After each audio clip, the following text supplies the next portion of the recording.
Bonjour les amis, Yamaha et le GMT 94 fêtent leurs 20 ans de collaboration. Pour célébrer cet anniversaire, nous sommes avec monsieur Christophe Guyot, team manager de votre équipe préférée en World SBK. Et attention, il va nous raconter 5 anecdotes incroyables sur cette aventure avec Yamaha. Comment ça va Christophe? Ça va très bien Yann. Bonjour à toutes et à tous. 20 ans, c'est vrai, et puis 3 noms pour moi chez Yamaha qui vont rester de manière immuable. Alexandre Kowalski qui était à l'origine de ces 20 ans, qui était même avant à nos côtés pour essayer que nous soyons avec Yamaha. Jean-Claude Olivier qui a été le patron qui a signé notre premier contrat il y a 20 ans. Et Éric de Seine qui a perpétué cette histoire, qui était présent lors de l'anniversaire des 10 ans déjà et qui a mis un point d'honneur vraiment à fêter cet anniversaire tous ensemble. Comment elle a démarré cette aventure? J'imagine que tu as une anecdote à nous raconter. Bien sûr, et la raison pour laquelle je ne peux pas oublier Alexandre Kowalski dans l'histoire, c'est que 5 ans avant les 20 ans, chaque année, je me rendais au salon de la compétition. Je rencontrais Jean-Claude Olivier avec vraiment le conseil avisé d'Alexandre Kowalski. Et tous les ans, on discutait, on tombait d'accord, et puis il y avait la couleur, le bleu. Et à la fin, Jean-Claude Olivier, à chaque fois, me disait « Mais je comprends pas pourquoi on discute, vous voulez rouge, votre 94, moi le rouge, c'est pas mon truc. » Et donc, ça ne se faisait pas. D'accord, ok. Et donc, elle est devenue bleue. Mais alors, raconte-nous, dis-nous pourquoi elle est devenue bleue, cette moto. Au début, elle n'était pas bleue. Donc, il a fallu des années pour que, enfin, Jean-Claude Olivier dise d'accord, allez, elle va être rouge, c'est comme ça. Et puis, c'est vrai que donc on est en 2003. Et Motojournal, alors là, c'était pas terrible parce qu'ils font un double page qui s'appelle le Yamaha voit rouge. Bon, je ne me sentais pas très à l'aise pour Jean-Claude Olivier qui m'avait déjà dit dans son bureau « Je n'aime pas le rouge, je n'aime pas le rouge ». Bref, on roule avec cette moto en rouge en 2003, les 24 heures du Mans, et les courses qui ont suivi, c'était la moto en rouge. Et après, elle est devenue bleue. Alors, on peut aussi parler de la mutuelle des motards. Ça a contribué à ça, à cette couleur. En fait, l'anecdote, elle est là. C'est que la première année, 2003, on fête aussi les 10 ans. Donc, on fait notre arrivée chez Yamaha et les 10 ans avec la mutuelle des motards. Et Patrick Jacot, donc le président de la mutuelle des motards, m'appelle au mois de juillet 2003, me disant « Écoute Christophe, on fête les 10 ans du GMT, mais surtout on va fêter les 20 ans de la mutuelle des motards. Donc on va faire l'affiche du bol d'or et on va mettre ta moto à l'affiche du bol d'or. Est-ce que tu pourrais repeindre ta moto aux couleurs de la mutuelle des motards pour les 20 ans ?» Je dis évidemment. Et puis là je réalise que la couleur de la mutuelle c'est bleu. C'est pas grave. Donc on fait la moto en bleu pour les 20 ans de la mutuelle des motards. Le bol d'or. Et puis après, j'étais dans une situation un peu compliquée. J'avais quand même pas la faire en bleu pour mes copains. Et pas pour Yamaha. Bien sûr. Donc forcément, la moto est restée bleue ensuite. On va parler des pilotes du GMT 94. Il y en a eu beaucoup. Mais il y en a un en endurance qui a eu 3 titres de champion du monde. C'est David Cheika. Raconte-nous comment il est devenu pilote pour l'équipe. Eh bien, on est en 2003. C'est cette fameuse année Yamaha qui démarrait pas très bien. Elle débutait pas super. On fait 6e aux 24 heures du Mans. C'était difficile. On fait quand même un podium, je fais également comme pilote un podium en Autriche, mais on a du mal à être vraiment compétitif avec la moto et donc on est un peu en difficulté cette année-là. Et puis peut-être que moi je suis aussi sur la fin, que j'ai plus de mal aussi et que c'est difficile. Là-dessus en Espagne je me blesse, je me casse, je me brise une vertèbre et donc on fait appel tout d'abord à un pilote Serafino Foti et puis qui est venu. En Espagne et qui est revenu après au Oschersleben. Mais pour Oschersleben, je ne peux pas non plus revenir et donc on fait appel à David Cheika, un jeune pilote espagnol de 22 ans dont personne ne voulait. Serafino Foti, le premier, dit « Non mais je le connais bien, il a fait des Grands Prix de 250, mais il est fou. » Il y avait le championnat de France le même jour. C'est pour ça que je ne peux pas avoir un pilote français. Et donc on est en difficulté et puis j'ai pas le choix. Et puis il y a quand même un Français qui travaille chez Marcel Garcia qui me dit « Moi je pense que c'est une bonne idée ». Et puis on appelle David Cheika, alors il était content, il avait fait qu'une seule course dans sa vie d'endurance, c'était les 24 heures de Montmélo. Alors ça, ils nous en parlait tout le temps, les Montmélo, Barcelone, il avait fait une quand même. Il arrive à 22 ans, du haut de ses 22 ans en Allemagne, et première course avec nous, victoire. Et c'est avec David Cheika que nous remportons notre première victoire avec Yamaha, donc il y a 20 ans. Bien sûr que le deuxième pilote qui pour moi fait partie de l'histoire complètement et à jamais du GMT 94, ça restera Jules Cluzel. Et des histoires, j'en ai tellement à raconter avec lui en 4 saisons. Christophe, tout a démarré avec la première des 3 victoires en 2019.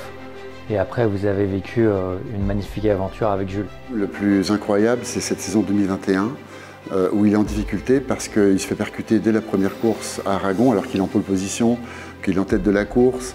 Et là, à nouveau, il se fait rentrer dedans, percuter, c'est une catastrophe, il se blesse. Et après, tous les doutes dans sa tête. Ça a été une année terrible parce que les doutes l'envahissaient, il ne savait plus où il en était. Et puis, il y a un moment un petit peu dur dans le camion, c'était à Most, à 1 mois de Magny-Cours. Et là, ça se réveille complètement. Je vis un moment fabuleux avec Jules. On est à Magny-Cours et il réussit sa première course. Et là, il sent qu'il a retrouvé tout son talent, toute son énergie. Il y a Eric Deseine qui est là à l'issue du warm-up. Et il dit à Eric Deseine, j'étais à côté, il dit là, je la gagne. Et là, ça faisait plaisir parce que ça faisait plusieurs mois qu'il était en doute. Et il part, il fait un super départ, il est 2. Et devant, ça tombe. Il se fait percuter et c'est l'hôpital. Donc je me dis c'est reparti, c'est mal parti. Et là, ça n'a pas du tout été difficile. On est dans l'avion, on part pour le Portugal. Et là, je sens que Jules est en train de changer. Il est serein. Et puis là, on a vécu une fin de saison hallucinante. C'est en 6 courses, 5 podiums et 4 victoires. C'était magique. Et pour moi, le bonheur de Jules à Portimao, quand il reprend goût à la victoire, a été un moment qui restera jamais gravé dans nos mémoires à tous, le GMT 94. J'étais là, j'ai encore les frissons. Bravo Jules.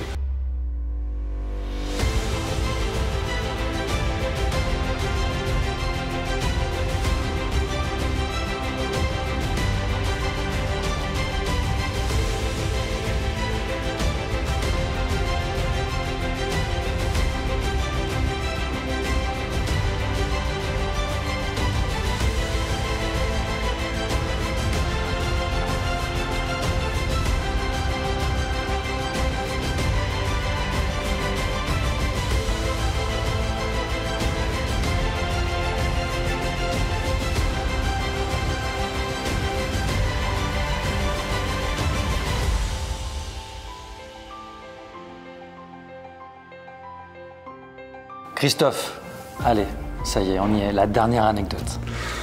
Alors évidemment, on a beaucoup parlé du début avec Jean-Claude Olivier, mais je ne peux pas ne pas parler d'Éric Deseine, avec qui j'en ai tellement. Il est tellement proche de nous, il est là à tous les moments, il n'y a pas une séance d'essai qu'il ne suivra pas, il est derrière. Et puis, il y a une vraie complicité avec Éric. Ça, c'est pas une anecdote, mais quand même, le fait qu'il soit derrière nous dans les victoires, mais dans les échecs aussi. Et puis, il y en a quand même des échecs. Et l'année 2011, pour raconter une anecdote, elle est extraordinaire parce que c'est une année où il y a des échecs. 2010 et 2011 seront nos 2 plus mauvaises années en endurance. Celle où on revient, pas bredouille, mais il n'y a pas grand-chose. Et même si on est 3e du championnat du monde. Et on arrive au Qatar. Et là, on ne peut pas être champion du monde parce que c'est la dernière de la saison, mais on n'a pas réussi le bol d'or. Et le titre de champion du monde va se jouer entre la BMW et la Suzuki Lucert. On est Michelin, BMW aussi. Et pour Michelin, il est très important d'être champion du monde. On me dit, mais Christophe, tu vas jouer un rôle dans la course, important, en fonction de ta position. Et puis si tu gagnes devant la BM, on n'est plus champion du monde. Donc le CERT avait un petit peu d'avance, ça lui permettait d'être en retrait, mais pour que la BM soit championne du monde, il ne faut pas que le GMT gagne. Je dis mais non, je peux pas ne pas gagner la course si on peut la remporter. Bon déjà c'est pas gagné qu'on l'est, mais en attendant, j'appelle Eric Deseine du Qatar, j'écoute Eric, là je suis embêté parce que Michelin me demande de laisser passer la BM au cas où. Et Eric me dit mais non mais Christophe, on fait du sport, c'est hors de question. Et puis pour Yamaha c'est important si tu peux la gagner. Et puis bon voilà, la course se déroule. Mais dès le début de la course, on se rend compte que on est plutôt bien. On est plutôt en tête de la course, même si on a juste à nos trousses la Suzuki et la BMW. Elles sont vraiment pas loin derrière, mais on est là. Et alors là, pour Michelin, c'est une catastrophe, parce que la BM ne va plus être champion du monde si on reste à nos positions. Et là, j'ai une grosse pression. Donc je rappelle Eric Deseine qui me dit passe-moi le responsable pendant la course. On est à 1 heure après le départ. Passe-moi le responsable Michelin. Donc je lui passe mon téléphone. Et donc, je l'entends la conversation et le responsable Michelin qui dit à Eric de Seine, mais vous allez en faire quoi, vous, de cette victoire? Nous, si on est champion du monde, vous vous rendez compte, Michelin, on s'investit, on est partenaire, aidez-nous. Et Eric il dit, comment ça? Mais je peux vous assurer que si on gagne au Qatar, il va se passer quelque chose. Je passe les étapes, on gagne la course. Et là, Eric de Seine, il a fait quelque chose d'incroyable. Il y avait le salon de la moto juste après, un mois après. Il avait dit à Michelin, on fera quelque chose. Il a fait venir Laszlo Mir-Mort au salon à Porte de Versailles. Les 25 personnes du team, les chambres d'hôtel, tout, la totale. On a été présents du matin au soir au salon pour faire des ravitaillements, pour animer le salon. On a été, cette année-là, l'équipe, jamais une équipe d'endurance n'a été autant mise en valeur qu'après cette victoire au Qatar. C'était pas les 24 heures du Mans, c'était pas le bol d'or, c'était beaucoup plus. Alors justement, on a une petite surprise, on a une 6e anecdote, mais c'est Eric de Seine qui va nous la raconter. D'accord. Les anecdotes avec Christophe et avec le GMT, évidemment, j'en ai plein les valises. Alors je dirais que la première anecdote avec Christophe, c'est on se retrouve à faire nos saisons endurance 2010, 2011, 2012, 2013. Et là, on ne peut pas dire qu'on ne peut pas être consistant. On finit 3e, 2e. Et je dis à Christophe, écoute, 2014, c'est la dernière saison avec la R1. Il faut qu'on joue stratégique. Il faut qu'on arrête de jouer à la course. Il faut qu'on vise le titre. C'est la dernière occasion de pouvoir célébrer la R1 avant que la nouvelle génération arrive. Et donc, on va essayer de gérer vraiment course par course en cherchant le résultat. On va faire du CERT en s'appelant GMT. On va vraiment gérer ça comme un type d'endurance. Et finalement, c'est une saison où on n'a pas gagné. On a fait 2e aux 24 heures. On a fait 2e à Auchinlecken. On fait 2e au Bol d'Or. Et on va chercher le titre. Et je dois dire qu'avec Christophe, on était super contents. Parce que celui-là, on est allé le chercher vraiment en y réfléchissant, en se disant, il ne faut pas qu'on le rate. Et on l'a pas raté. Enfin, on arrive avec les saisons 2015, 2016, 2017, on part avec une nouvelle moto, et là, d'entrée de jeu, on arrive à faire des titres de vice-champion du monde, en allant jusqu'à la consécration 2017, où là, on gagne 4 courses sur le championnat, dont les 24 heures du Mans, dont le Bol d'Or, donc on est au-dessus des autres. On remporte ce titre qui est une énorme joie, et je dois dire que le podium de Suzuka a été un moment formidable. Et puis, à la rentrée, Christophe m'interpelle pour qu'on aille prendre un verre un soir. Et il me dit, écoute, j'arrête l'endurance. Je ne peux pas dire que j'étais complètement surpris, parce que c'était dans l'air. Et il me dit, je veux partir en 600 Super Sport. Et là, je lui dis, non, tu vas partir en Superbike. Tu connais la R1, tu as un package technique et tu as une connaissance de la moto qui fait que pourquoi tu joues petit bras? Il faut y aller avec le 1000.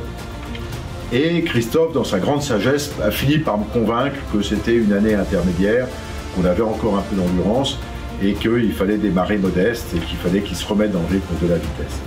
Donc autant dire que ce choix d'aller en Superbike en 2023, pour moi, c'était une évidence dès 2017.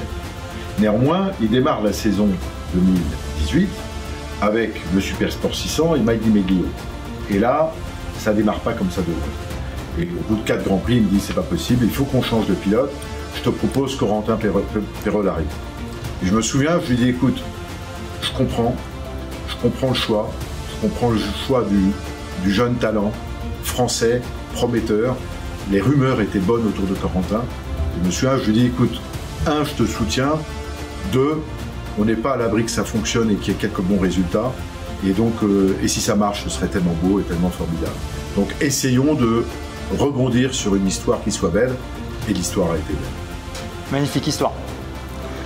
C'est une histoire, pour moi, le mot qui me vient, c'est incroyable. Christophe, merci pour ces magnifiques anecdotes. Qu'est-ce qu'on peut souhaiter maintenant à Yamaha et au GMT 94? 20 ans de plus? Écoutez, je crois que maintenant la tradition avec Yamaha, c'est de fêter tous les 10 ans. Eric de Seine en faisait partie et je pense qu'il sera tout à fait d'accord pour nous donner rendez-vous dans 10 ans pour fêter les 30 ans. Après de nombreuses victoires en World SBK et en World Super Sport, je me suis permis de relever ça.